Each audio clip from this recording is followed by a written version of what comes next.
Hello there, and welcome to another edition of Blarney Stone English Café Corner.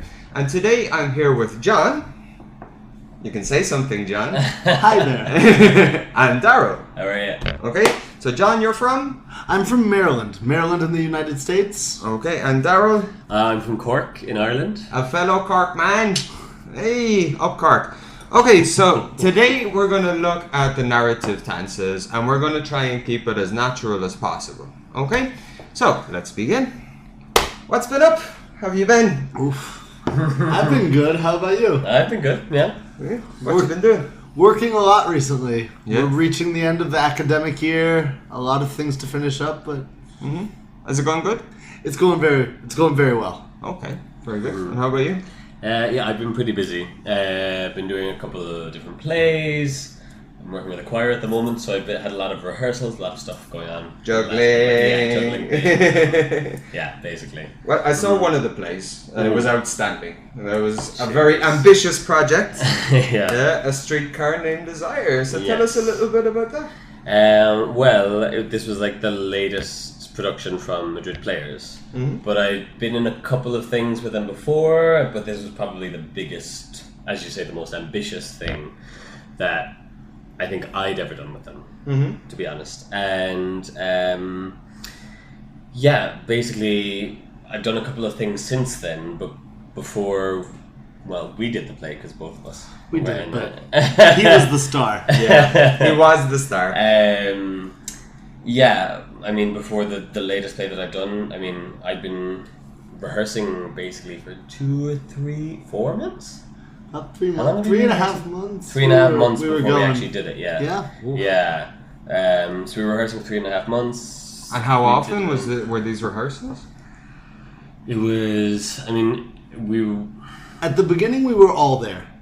And Yeah. then we were rehearsing based on different scenes, different things that were happening in the Yeah. show. So I only had to be there about once a week, but there were 3 rehearsals per week. Towards the end, we started doing like full runs, like so the entire play. But before that, we'd been doing kind of individual scenes. We'd been doing like maybe smaller moments that needed to be looked at or needed to be worked on, for example.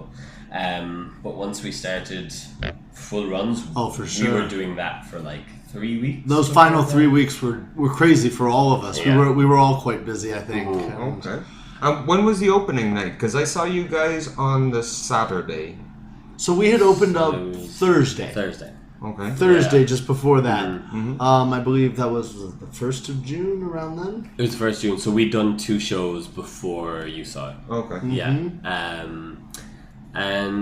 They went pretty well, but that Saturday, you came to the 8:30 show? I came to the evening show, to the 8:30 show. Yeah, so we had 2 shows that same day, so we'd already done like 2.5 hours before you came. And that was the only day we did 2. Yeah. And it was hot! It was hot. really hot. On stage, off stage. I was dripping with sweat. I can only imagine what it was like Yeah. for you guys. Yeah, you know? it was fun, but it was not fun. Yeah. I enjoyed it. Yeah, it was good. It was good. So you were on stage for most of that show as well. I mean, for... Yeah, for a lot of... I mean, there was obviously kind of the main stars, like the female part. So she was basically performing for 5 hours. That Like day, with like a half-hour break. almost a full 5 Essentially. hours. That is You know. crazy. Yeah. That is absolutely crazy.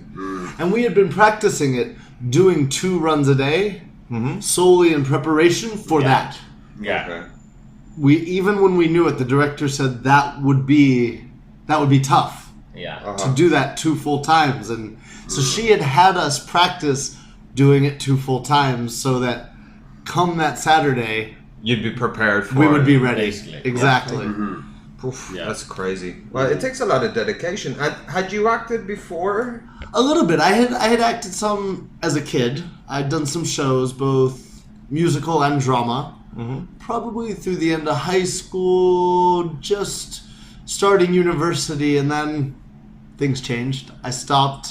I explored other avenues, and it wasn't until about a year ago, Daryl said, "Hey, you love this stuff. Come out for this casting, for this audition." And we had participated in the same group, but not at the same time. Okay. Yeah. I did a show with them prior to Christmas, just before Christmas, and Daryl was working on something else. Okay. But this was the first opportunity for us to work together. Okay. So you hadn't ever been in the same play at the same time. No. Yeah, we'd never done anything together. No. In terms of like theater, never. No. Okay. But yeah, like because I had kind of introduced you to it before that, like I said, because the pantomime was happening. So I said, "Oh, John, I think this is something you'd enjoy."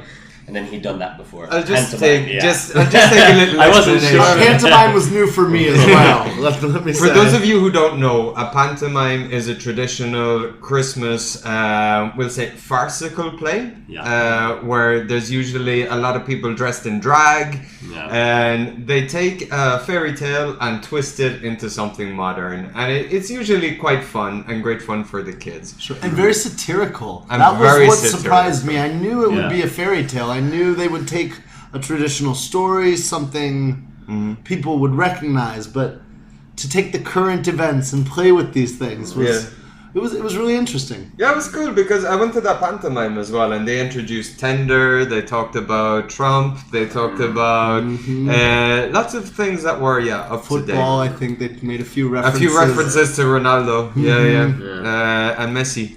I think Messi was looking for something all the time, so it was. The kid just came in wandering around the stage. It was good fun though. Okay, so another thing that I still haven't heard about is the Camino. The Camino. So tell us about, again, a little background. If you're watching from outside of Spain, we're talking about the El Camino de Santiago, which is a famous hiking trail in the north of Spain. And John was there. I've done